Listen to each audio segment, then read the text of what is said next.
지난 주일에 말이 아닌 삶으로 전도하라 말씀드렸습니다. 아내들에게 주신 말씀이지만 여성이 남편을 대하는 태도뿐 아니라 모든 그리스도인들이 세상을 대하는 큰 원리를 말하는 것이다 했습니다. 그렇다면 이런 질문이 생깁니다. 말이 아닌 삶으로 전도하라 알겠는데, 이해하겠는데 말로 전도할 필요는 없는 건가? 예수 믿으라고 말로 전하는 것은 나쁜 것인가? 라는 생각을 하게 됩니다. 오늘 말씀은 이 질문에 대한 대답이에요. 15절 말씀 함께 읽습니다. 너희 마음에 그리스도를 주로 삼아 가게 하고 너희 속에 있는 소망에 관한 이유를 묻는 자에게는 대답할 것을 항상 준비하되 온유와 두려움으로 하고. 말하지 말란 말이 아니고요, 말할 수 있을 때가 온다라고 말합니다.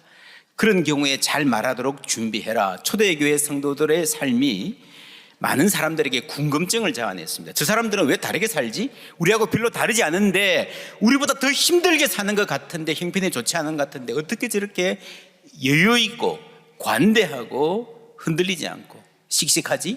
뭔가 멋있어 보이지? 라고 하는 궁금증. 여러분, 부러우면 지는 거다라는 말이 있는 거 아십니까? 근데 진짜 지는 거는요, 궁금하면 지는 것입니다. 부러워도 혼자 부럽고 지나가면 그런 대로 괜찮은데 너무 궁금하고 부러워서요, 안 물어볼 수 없어요. 당신 머리 어디서 했어? 아이 어떻게 이렇게 예쁘게 잘 키우셨어요? 그렇게 물어볼 때가 있는데 그때 대답하라. 말로 전할 준비를 하라입니다. 사람의 모든 말이 그렇습니다. 때가 있어요. 기회가 있습니다. 위로한다고 하는 말이 상처 줄 때가 있고요, 관심 보인다고 하는 말이 부담을 주고 더 부끄럽게 만들 수도 있습니다. 잠언에 보면 경우에 합당한 말은 아로새긴 은쟁반의 금사관이라. 아로새긴 은쟁반의 금사가 얼마나 아름다운 말입니까? 그죠? 그런데 어떤 말인가 하면요, 그것 자체로 좋고 나쁘가 아니라, 그것 자체로 옳고 바르고가 아니라 경우에 합당한 말이라는 겁니다. 여러분 아시죠? Attitude is everything. 태도가 모든 것이다. 내가 아무리 좋은 의도가 있어도 태도가 바르지 못하면요, 반감만 살 수 있습니다. 오늘 말씀을 전할 때가 오면 온유와 두려움으로 하라 했는데 그것은 존중을 말하는, 온유와 존중의 태도. 특별히 우리가 세상을 향해 말할 때 그리스도인들이 그 말의 내용만큼이나 그 말을 전하는 방식, 태도가 복음을 죽이기도 하고 살리기도 합니다. 우리는 준비되어 있어야 됩니다. 소망에 관한 이유를 물을 때에 그렇게 물을 수 있도록 살아야 되고, 대답할 수 있도록 말로 전도할 수 있는 실력이 있어야 됩니다. 평소에 여러분 설교 듣고 성경 공부하는 것, 사랑방에서 함께 말씀 나누는 게 그 훈련입니다. 좀 더 구체적으로는 우리 교회도 전도 훈련 학교 참 열심히 하고 있습니다. 나는 믿는데 어떻게 전해야 될지 잘 모르겠다 하는 분들에게 대단히 좋은 기회입니다. 여기 오면 성경을 외우기도 하고요, 복음을 배우고, 그리고 실제로 다가가서 어떻게 복음 전하는가 훈련하기도 합니다. 참여하시는 분들 보면 늘 마칠 때 정말 깊은 감동과 은혜가 있습니다. 여러분 기회 되시는 대로 참여해 보실 것을 권해드립니다. 그 전도 훈련을 받아보면요, 내가 지금 믿고 있는 복음, 내가 받은 구원의 확신이 깊어지는 것이 큰 선물입니다. 베드로전서 전체를 관통하는 아주 중요한 주제가 바로 말이에요. 말.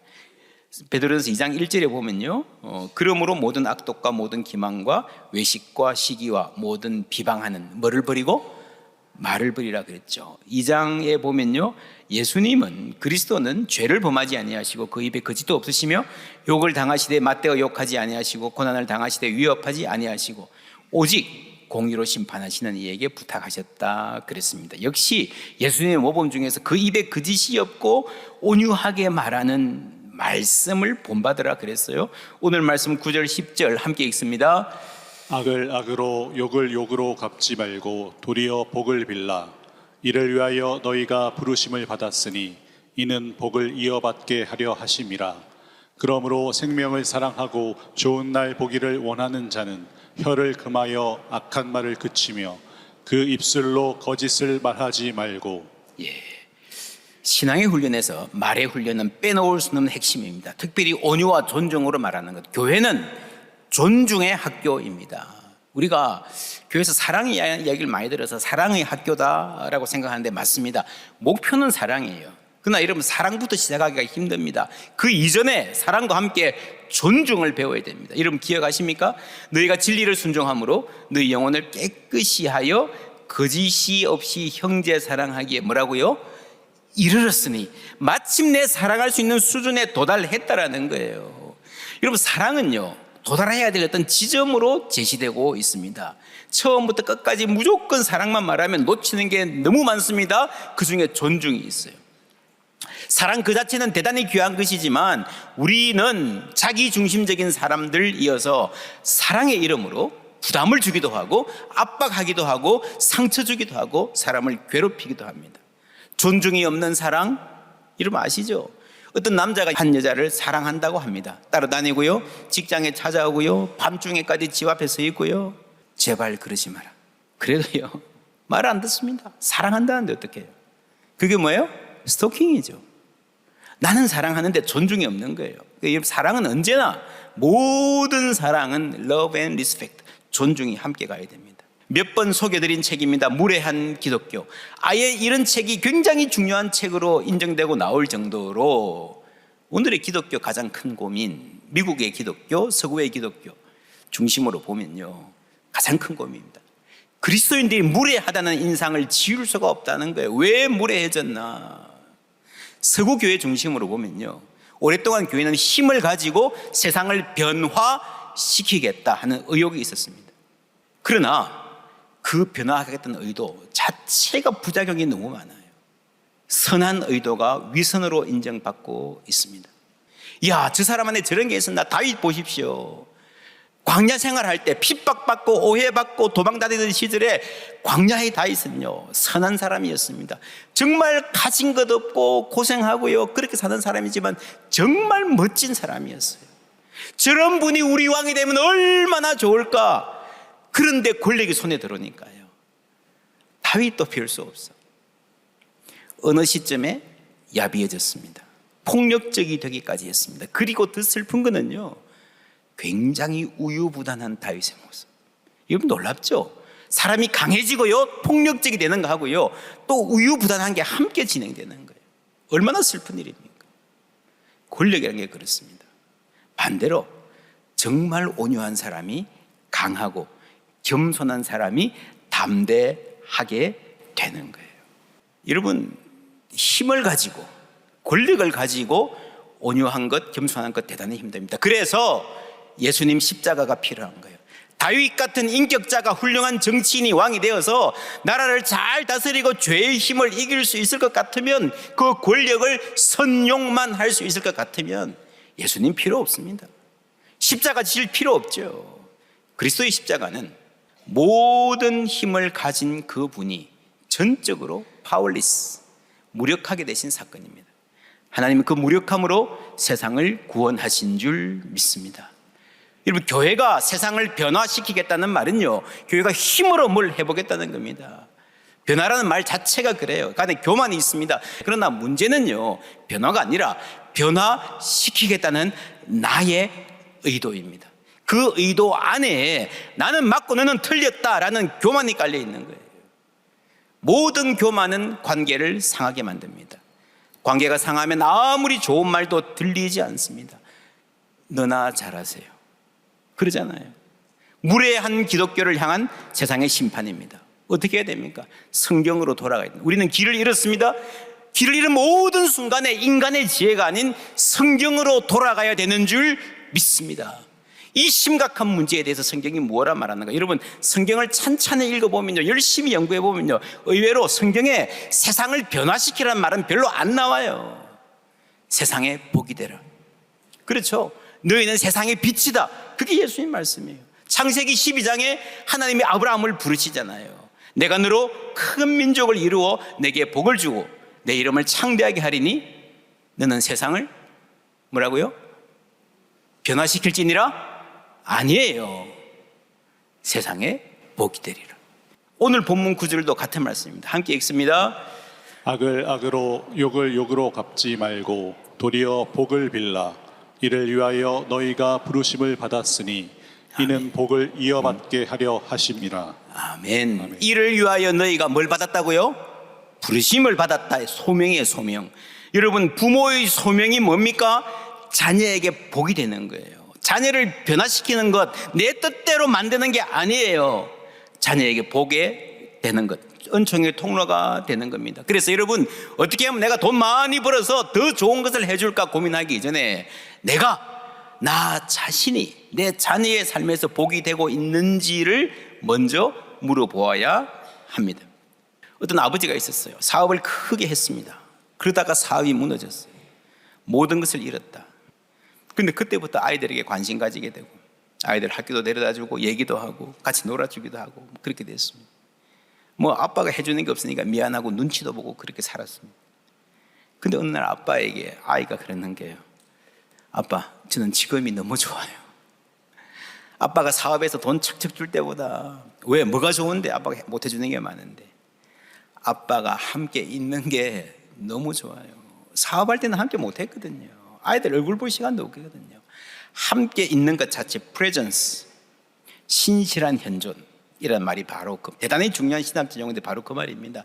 내가 무언가를 해 주어서가 아니라 이 자리에 함께 있는 것 자체가 복이 되는 것, 지갑이 두둑해서가 아니라 상대방이 바라는 것을 척척 다 해결해 줄 능력이 있어서가 아니라 파워리스 하더라도요, 뭐 좀 못하더라도요, 존재 자체가 복이 되는 것, 그게 여러분 정말 아름다운 삶인 줄 믿습니다. 이것을 못 가지면요, 못 배우면요, 아무리 많이 가져도 세상에서 엄청난 일을 이루어도 그 인생 의미 없습니다. 결국에는 불행하다 하고 끝날 것입니다. 우리가 믿는 하나님도 전능하신 하나님, 내 모든 문제를 해결해 줄 수 있는 능력의 하나님으로 우리에게 다가오지 않습니다. 여러분, 사람이 예수 믿고 받는 모든 은혜의 순간은요, 십자가에 달리신 하나님을 만나는 거예요. 파울리스한, 무력한 하나님, 그 존재 자체로 우리에게 복이 되고 은혜가 되는 예수님. 아브라함을 생각해 보십시오. 믿음의 조상. 여러분, 세계 모든 인물들 중에서 가장 많은 사람들에게 존경과 추앙을 받는 사람이 아브라함이에요. 세계 모든 기독교인들, 그렇죠? 아십니까? 여러분, 이슬람도 아브라함을 추앙합니다. 유대교도 아브라함을 추앙합니다. 여러분, 숫자로만 보면 예수님보다 더 넓은 존경을 받는 인물이에요. 대단합니다. 근데 여러분, 아브라함의 업적이 뭐예요? 큰 전쟁에서 승리하고 영토를 차지한 적도 없습니다. 나라를 세우거나 책을 쓰거나 어떤 가르침을 베푼 적도 전혀 없어요. 하나님이 다가오셔서 나에게 약속하신 그 약속의 말씀 붙들고 신실하게 살았습니다. 완벽하지 않았습니다. 넘어지고 실수했습니다. 그러나 끝까지 소망을 잃지 않고 하나님 앞에 신실하게 살았습니다. 그것뿐이에요, 그것뿐. 근데 사람들이 뭐라 그러는가 하면요, 네가 무슨 일을 하든지 하나님이 너와 뭐라고요? 함께 계시도다. 하나님의 프레젠스를 전하는 거예요. 내 주여 들으소서, 당신은 우리 가운데 있는 하나님이 세우신 지도자이시니. 여러분, 나그네예요. 우리 중에 한 명 이웃도 아니에요. 그런데 나그네가 이웃이 되고요, 심지어 지도자로 이방인 가운데 추앙받는 사람이 되었습니다. 하나님이 함께 계시기 때문에. 그 아들 이삭도 그랬습니다. 그들이 이르되 여호와께서 너와 함께 계심을 우리가 분명히 보았으므로. 그 아들 야곱, 여러분, 야곱은 골치 아픈 사람이에요. 저도 인생 살다가 야곱 같은 사람 만나면 도망가고 싶어요. 그런데 그렇게 이기적이고 자기중심적인 사람을 하나님이 어떻게 다루시는가? 여러분, 못된 사람을 하나님 다루실 때는요, 더 못된 사람 만나게 하십니다. 야곱은 라반이라는 사람 만났습니다. 강적이죠, 강적. 이 야곱에게 라반은요, 외삼촌이고 장인이었어요. 둘 중에 하나만 돼도 좀 들이받고 어떻게 해보겠는데 이 꼼짝 못하게 됐어요. 거기다가 사장이야, 사장. 그렇죠? 월급 받고 살아야 돼요. 한 사람이 외삼촌이고 장인이고 사장이고 어떻게 꼼짝하겠습니까? 정말 꼼짝 못하는 독에 갇힌 쥐처럼 살았습니다. 근데 그럼에도 불구하고 그 못된 라반이요, 언젠가 야곱에게 이렇게 이야기합니다. 여호와께서 너로 말미암아 내게 복 주신 줄을 내가 뭐라고요? 깨달았다. 하나님이 야곱과 함께 계시는 거예요. 그것을 보여준 거예요. 그 아들 요셉도 마찬가지입니다. 그의 주인이 노예로 갔어요. 여호와께서 뭐라고요? 그와 함께 하심을 보며, 그 다음에 감옥에 갔어도 간수장은 그의 손에 맡긴 것을 무엇이든지 살펴보지 아니하였으니 이는 여호와께서 뭐라고요? 요셉과 함께 하심이라. 그리고 여러분, 이게 신실한 현존이에요. 내가 잘한 게 아니라 하나님이 함께 계신 그 자리에 여러분 하나님이 일하심이 드러나는 거예요. 오늘 말씀에도 그 비밀, 너희 마음에 그리스도를 주로 삼아 거룩하게 하고, 그렇게 할 때에 소망의 이유를 묻는 사람이 생기고요, 우리가 말씀을 전하게 된다는 겁니다. 내가 잘해야지 착하게 살아야, 그게 아니고요, 우리 마음에 그리스도를 주로 모시는 것 자체가 다른 삶을 살 수 있는 비결인 줄 믿습니다. 요셉이 어떻게 그렇게 승리할 수 있었는가? 요셉이 유혹받았을 때 이랬죠. 다 같이 읽어볼까요?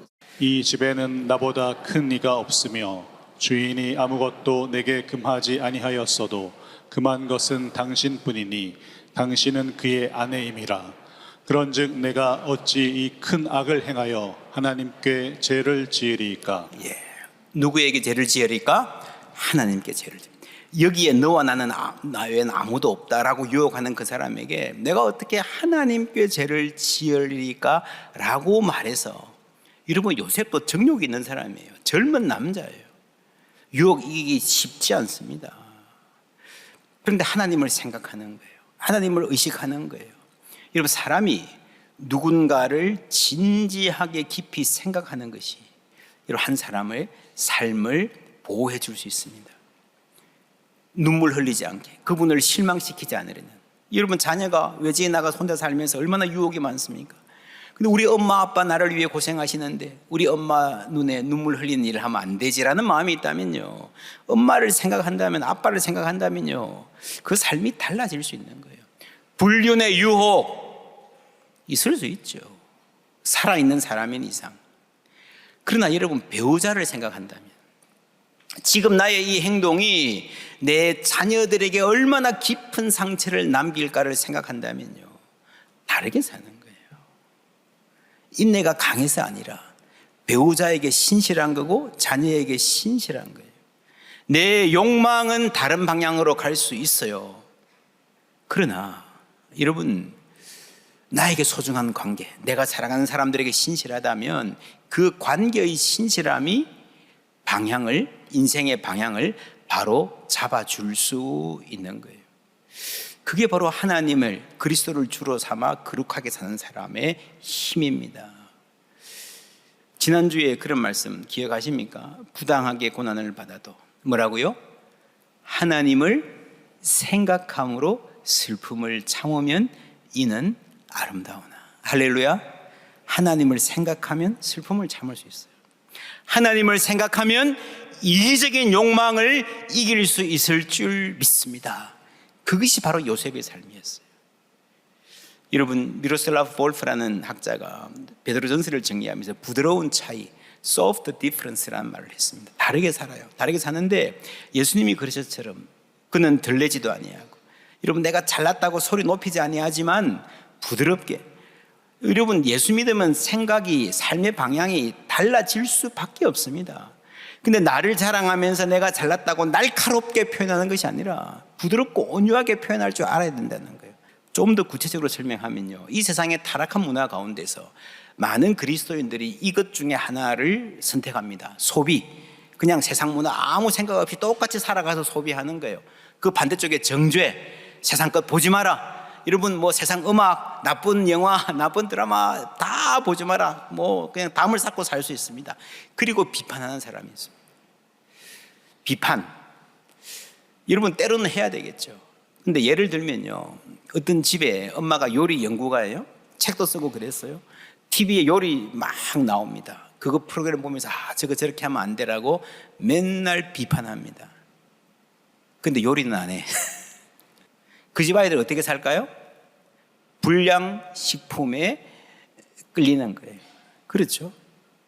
오늘날 대표적인 불량식품, 문화적인 불량식품, 동성애를 미화하는 문화입니다. 얼마나 많습니까? 드라마, 영화, 소설, 각 분야에 침투해 있습니다. 그를 이 동성애 관계를 굉장히 아름답게 느끼게 하려고 노력을 굉장히 많이 하고 있고요. 그게 어느 정도 성공하고 있잖아요. 여러분 보시면 알 거예요. 한 10년 전만 하더라도요, 끔찍하게 어떻게 저런 걸 말하나 하는 것들이 지금은 TV 드라마 보면 그냥 아이들도 다 보는 드라마 같은데도 버젓이 나옵니다. 버젓이. 그게 문화 전쟁이에요. 문화 전쟁. 그런데 여러분, 교회는요 비판만 하고 있어요. 요리는 안 하고 저거는 못 써, 저렇게 하면 안 돼 라고 비판하는 요리 전문가 엄마처럼. 그러니까 아이들이 먹을 게 없는 거예요. 그러니까 불량식품이 자꾸 귀 기울이는 거예요. 그러니까 문화 전쟁에서 지는 것입니다. 교회는 경작, 컬티베이트, 문화를, 하나님 기뻐하시는 문화를 만들어 가야 됩니다. 소비만 해도 안 되고요, 정죄도 아니고 비판도 답이 아니고요, 혹은 세상의 힙한 문화를 교회가 그냥 막 도입해서 저를 따라가 보자, 아무리 열심히 카피해도 그건 B급이에요. 세상 못 따라갑니다. 여러분, 교회는 성경적인 문화를 만들어 가야 되는 책임이 있습니다. 그래서 이 세상에서 특별히 문화의 차원에서 신실한 현존, 세 가지. 태도는요 제3의 길입니다. 세상을 단절하고 도망가는 것도 아니고요, 세상에 참여하지만 분명한 그리스도인의 정체성을 유지하는 거죠. 여러분 다니엘 아십니까? 다니엘은요 바벨론과 페르시아 궁정에서 일했어요. 그 사회에 적극적으로 참여했습니다. 그러나 유대인으로서 정체성을 잃지 않으려고 대단한 노력을 기울였습니다. 그렇죠? 우상 숭배하지 않으려고 풀무불에 들어가고, 여러분 또한 사자굴에 들어갈지언정 기도하기를 쉬지 않았습니다. 참여하면서 자신을 유지하는 거예요. 두 개가 같이 가야 됩니다. 그 방법에 있어서 가정과 일터와 학교의 구체적인 삶의 현장에서 하나님의 성품을 드러내는 것입니다. 그 목적에 있어서 영향력에 대한 욕망을 버리라. 그리고 그 자리에서 이웃을 사랑하는 존재로 머무는 것입니다. 선한 영향력, 좋은 말이에요. 근데 여러분 참 좋은 말인데 그것도요 자칫 잘못하면 교만이 될 수 있습니다. 나의 권력 의지의 도구가 될 수 있습니다. 내가 돋보이고 싶은 마음, 자기 만족의 어떤 그 욕구를 선한 영향력이라고 포장해서 가는 것도 여러분 대단히 조심해야 됩니다. 그것까지 비울 수 있어야 됩니다. 그럴 때에, 그렇게 겸손할 때에 사람들이 우리를 알아보고 물어볼 것입니다. 당신 안에 있는 그 다른 점, 소망의 이유가 무엇입니까? 그때 하나님께서 우리에게 복음을 전할 기회를 주시는 거예요. 여러분 세상을 변화시키고 싶으십니까? 그 열망은 아름다운 것입니다. 그러나 그 열망이 열매를 맺으려면 먼저 변화시키겠다는 조급함, 내가 위대해지려는 욕망을 버릴 수 있어야 됩니다. 여러분 기억하십시오. 하나님은 우리에게 세상을 변화시키라 아니라 세상이 복이 되라, 여러분 자녀를 변화시키라 아니라 자녀의 삶에 복이 되라는 명령을 주셨습니다. 내가 돋보이려는 욕심이 아니라 신실하게 현존하는 삶입니다. 2장 9절 말씀 우리 다 같이 읽습니다. 여러분은 택하심 받은 족속이요 제사장 나라요 거룩한 민족이요 하나님의 소유가 된 백성입니다. 여러분을 어둠에서 불러내어 자신의 놀라운 빛 가운데로 인도하신 분의 아름다움을 여러분의 삶으로 선포하게 하려는 뜻입니다. 아멘. 우리의 삶으로 선포합니다. 아름다움을. 누구의 아름다움요? 나의 아름다움 아니에요. 하나님의 아름다움. 우리를 어두움 가운데서 불러내셔서 놀라운 빛 가운데로 인도하신 분의 아름다움. 누가 아름다워요? 하나님이에요. 우리는 하나님을 선전하고 선포한 사람입니다. 누가 위대해요? 하나님이 위대한 거예요. 여러분 착각하지 마십시오. 교회는 그 자체로 절대로 위대하지 않습니다. 우리는 다 죄인들입니다. 그럼에도 불구하고 하나님이 교회를 통해서 하나님의 아름다우심을, 하나님의 높고 위대하심을 선포하게 하셨기 때문에 그 뜻 안에서 교회가 영광스러운 거예요. 그래서 우리는 내가 아니라 하나님이 높임 받으면, 하나님의 아름다우심이 드러나면 그걸로 족한 것입니다. 할렐루야. 이것이 우리의 소원이 되기를 주님의 이름으로 축원합니다.